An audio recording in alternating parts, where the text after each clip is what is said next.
here at Gallaudet University's Kellogg Conference Center for the Office of the Tenant Advocate's first annual Tenant and Tenant Association Summit. Stay tuned for an exciting mix of interviews featuring elected officials, conference sessions, and tenant activists. We're here with Jim Graham, Council Member of Ward 1 at the Office of the Tenant Advocate's first annual Tenant and Tenant Association Summit. Welcome, Mr. Graham. Thank you very much. Tell us why you felt compelled to start an Office of the Tenant Advocate, a very unique city agency. Well, for two reasons. First, it's about power, and it's about empowering tenants with information and resources and lawyers so that they're better able to understand their rights. And the second thing we did was we ensured that the office would be independent, so you could have an independent voice representing the tenants, and nobody could squelch that voice.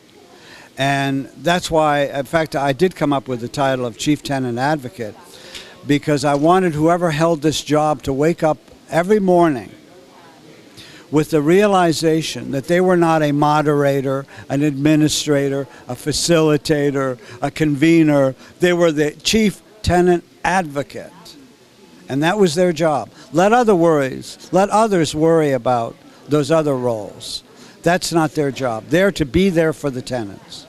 How have residents in Ward 1 and throughout the city taken advantage of this office? Well, they've done it in a number of ways. I mean, we have Joanna Shreve and her able staff, which is now pretty much entirely hired, I think, working with them so that they can understand their rights.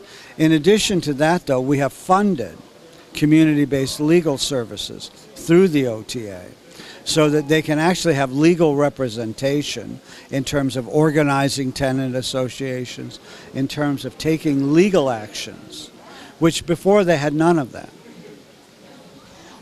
How has the financial climate affected tenants in your ward?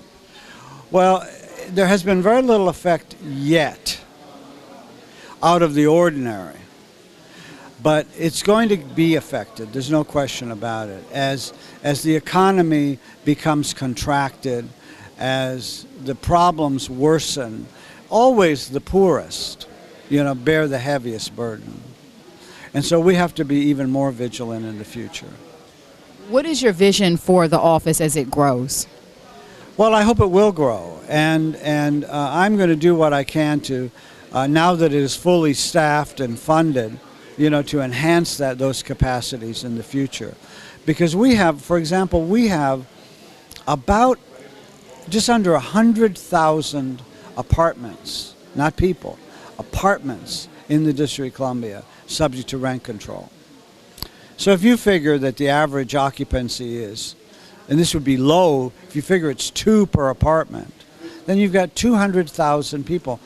That's 1/3 of DC's population under this single law to benefit them by controlling the amounts of rent increases that can be inflicted upon them. And so, we have a huge challenge to deal with. There's no question about it. What is the main issue, if there's a key issue that tenants in Ward 1 bring to your attention?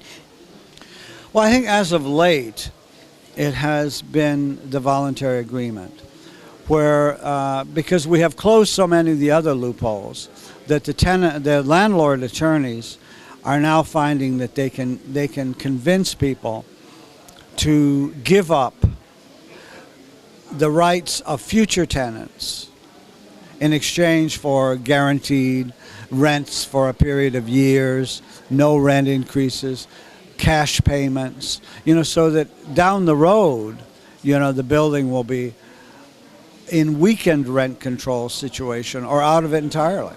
Because if you have 70% of the tenants willing to agree to remove a building from rent control, it goes out. So if you go to someone and say, well, we're not going to ask you to give up rent control, but in exchange for XYZ, will you agree that your future tenant in this apartment will not have rent control? Is there legislation in place to deal with the voluntary? That's exactly what we're trying to do right now. Because again, we have filled these loopholes as we have become aware of them. But it's hard to keep up with these slumlord lawyers. You know, they're very, very clever people. And I think they're very well paid. Well, thank you, Jim Graham, for your leadership for Ward 1 and the residents. We hope you enjoyed the conference. For more information on the Office of the Tenant Advocate, visit the website www.ota.dc.gov.